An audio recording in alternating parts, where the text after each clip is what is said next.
Hey guys, Pamela Price, and I'm back today to talk about this situation. So you can see here that this is a bridal tan, and this was sprayed the night before. She showered in the morning, and this is kind of the end result. So a couple different things I want to address here. Number one, most likely it's the lighting why the color looks like this. So I'm not going to address the tone of the tan. To me, it looks a little bit a lot on the brassy side. However, the lighting, there's so many different variables as to why it may look like this. But let's address first for bridal tans. This obviously has a lot of topical bronzer. We can see that the bronzer is very patchy on the skin. Now, there's a lot of different things that we need to discuss. So number one, for brides, I would recommend doing no bronzer. So either a clear solution or a very low bronzer. You're going to have a lot less issues with any mishaps like this happening to begin with. Secondly, bronzer solutions are going to most likely transfer onto a dress. So this is the number one fear of most brides. So I recommend that you just avoid bronzer solutions, a clear base solution or very low level bronzer. So you can see this one topically clearly has a lot of bronzer. So that's one thing that we can do to avoid that.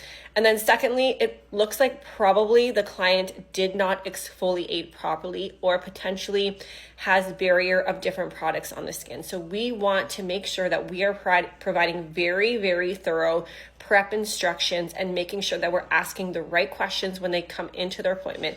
Also, they should have a trial, which should happen 2 days before their bridal makeup trial. So is there anything that goes sideways or unexpected, it's not happening like on the wedding morning, okay?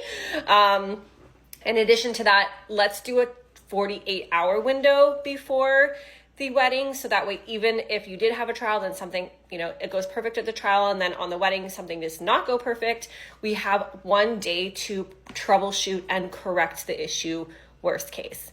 Okay, so now we'll just say that we're at the worst case situation and we need to correct.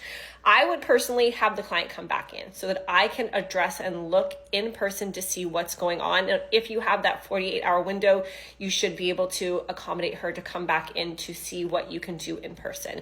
If that is not an option, then I like to use a microfiber cloth, and I actually created an exfoliation glove that has a microfiber side on it for one of these being specific reasons, is to blend and touch up the spray tan throughout the process, as opposed to using a traditional exfoliation glove, which is going to ultimately rip apart the spray tan and it's probably going to look even patchier. So we want to use something gentle enough but thorough enough that we're going to kind of slough off any of this dead skin areas. And then I would recommend her taking a moisturizer, a gradual tanning moisturizer, and blending that out. Now, if you are able to have her come in, then you can actually do this gentle exfoliation with a disposable exfoliation mitt, and then you can do a light touch up with, I would recommend a clear solution with probably maybe leave it on for 1 hour if you're using a rapid solution just to refresh. We definitely don't want to get her too much darker, but we want to kind of neutralize any demarcation and we want to touch it up. And then I would send her with a proper spray tan safe moisturizer so that way she can refresh. You can see it looks like she definitely has skin that's coming off. This is not just product that's coming off. So most likely there is an exfoliation issue. So there is a combination of incorrect product application.